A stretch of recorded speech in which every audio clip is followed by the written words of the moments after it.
अचानक आलेल्या पावसाने सासूनाची धावपळ उडाली. तर इतकं पाणी आतमध्ये येत होतं बघा. इतका मोठा पाऊस आला आणि काय करावं ते कळेना. असं अचानकच पाऊस आला होता. आता आत्यांना पण मला पण काय करावं ते कळत नव्हतं. आता पाणी सगळं आतच येत होतं. तर इतकी धावपळ झाली की नाही ह्या पावसामध्ये. तर थोड्या वेळ पाऊस आला. आज सकाळपासून ना कामाला सुरुवात झाली होती बरं का. पण ती पण धावपळीची सुरुवात झाली होती. आता काय झालं ते पुढे सांगतेच तुम्हाला. हाय नमस्ते, मी शोभा तुम्हा सगळ्यांच्या अगदी मनापासून स्वागत करते माझ्या एका छोट्याशा ब्लॉगमध्ये. कशा आहात सगळेजण? श्री स्वामी समर्थ. शुभ सकाळ सगळ्यांना. आता सकाळचे बघा 9 वाजले होते. माझं स्वयंपाक वगैरे झालं होतं आणि जेवण वगैरे झालं होतं माऊलीच्या पप्पांची, माऊलीची वगैरे. तर सकाळ-सकाळी ना असं गणवेश आला होता टिपा माराय. तर आता आपल्या अक्षराचा पण गणवेश राहिला होता टिप मारायला आणि तिच्या मैत्रिणीचा सुद्धा. आणि इकडे बघा आता माऊलीचा हट्ट होता, की माझा पाय दुखतो, मी शाळेत जाणार नाही. आणि इथं थोडंसं आगाऊपणा करायचं चालू होतं. आणि माझं म्हणलं तर काल फ्रेंडशिप डे होते, तर आज ह्यांचं साजरी झालं आहे ना? पण आज साजरी करायला लागलेत. तर काल सुट्टी होती ना शाळेला, त्याच्यामुळं काय साजरी करता आली नाही, आहे का नाही? बघू तुला पण तुझा मित्र कुठे आहे? नको तुला कोणी बांधलं? तुम्ही एकामेकीला का? हे बघा आता शाळेत जायची तयारी झालोय. आता 10:15 वाजलेले.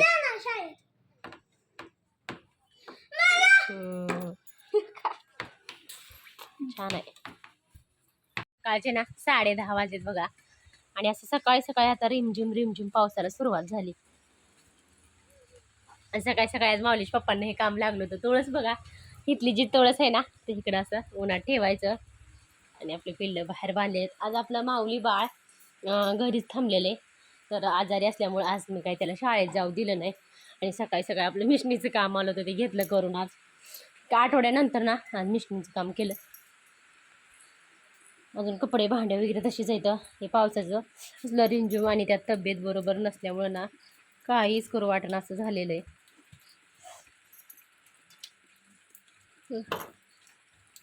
खूप छान असं आपलं माऊली बाळ.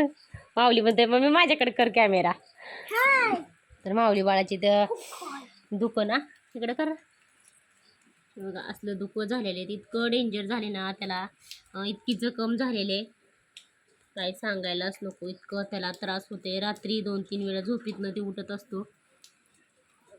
आणि त्याच्यामध्ये ना सारखं औषध वगैरे लावायचं चालूच आहे आमचं.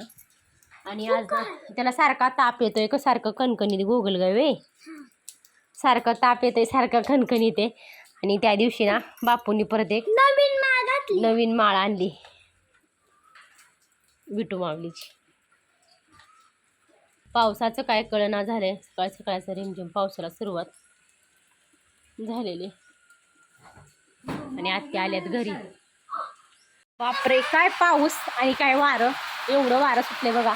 तर मी ती सारखं ना लावते इकडं पाणी आत येते म्हणून.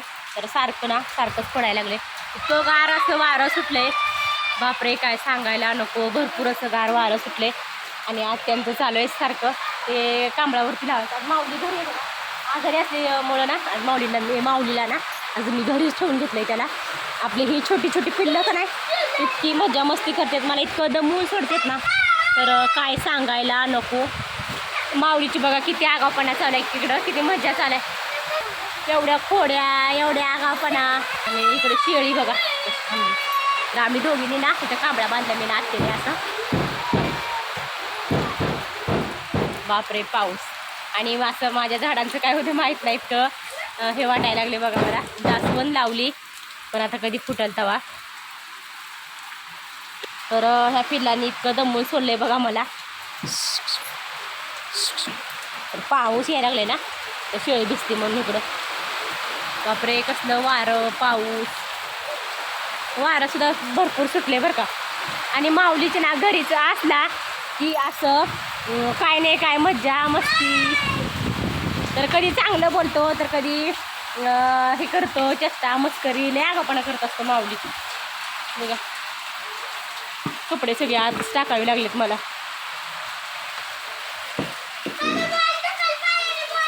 अचानक आलेल्या पावसाने सासूनाची धावपळ उडाली. तर इतकं पाणी आतमध्ये येत होतं बघा. इतका मोठा पाऊस आला आणि काय करावं ते कळेना. असं अचानकच पाऊस आला होता. आता आत्यांना पण मला पण काय करावं ते कळत नव्हतं. आता पाणी सगळं आतच येत होतं. तर इतकी धावपळ झाली की नाही ह्या पावसामध्ये. तर थोड्या वेळ पाऊस आला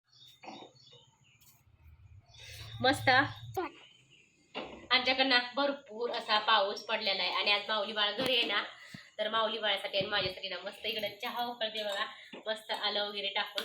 आणि काल ना आमच्या नंदबाई यांच्या त्यांनी असं मस्त बिस्किटचा पुडा आणला होता.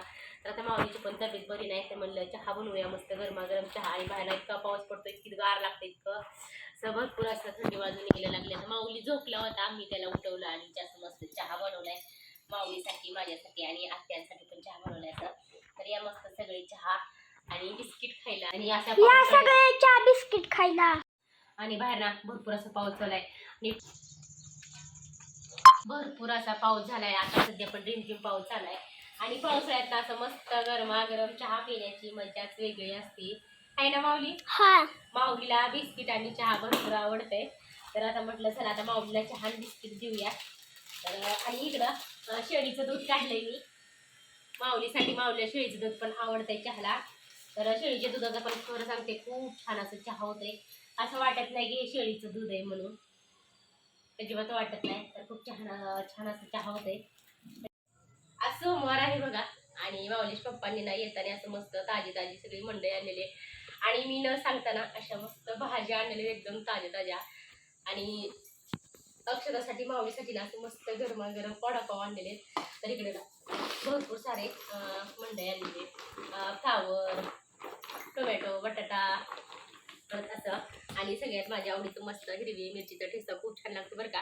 तर अशा मीडियम बघा, जास्त तिखट पण आहे आणि जास्त बिगर तिखटाच्या पण आहेत, असं मीडियम मिरच्या आहेत त्या.